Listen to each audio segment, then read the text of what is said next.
Le ciel s'éclaircit en France, le ciel économique en tout cas, Hélène. Oui, alors il n'existe pas de terme météo pour qualifier ce type d'éclaircie justement, mais on a coutume de dire, Émilie Vidot, que les principaux indicateurs sont au vert, c'est pas le grand bleu, c'est le vert. Est-ce que cette croissance qui s'installe va durer? Eh bien, la reprise de certains secteurs clés de notre économie démontre que cette embellie est bien réelle. Regardez, le bâtiment enregistre en 2017 un niveau de chantier digne de ses plus belles années, plus 12,9% pour les permis de chantier.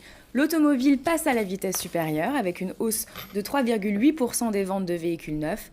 Le tourisme également bat des records et atteint son plus haut niveau depuis 2012 avec 96,8 millions de nuitées enregistrées sur les 6 premiers mois de l'année 2017 contre 92,5 millions en 2016.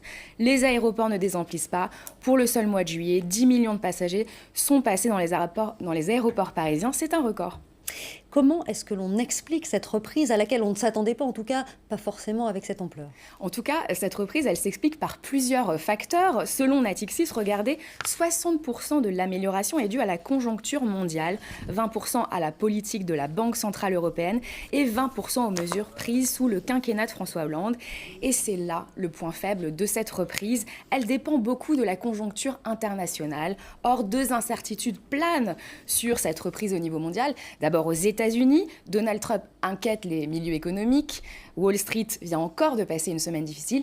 Et puis, l'autre incertitude, elle concerne la Chine, où la dette publique atteint des niveaux extrêmement préoccupants. Merci beaucoup, Émilie.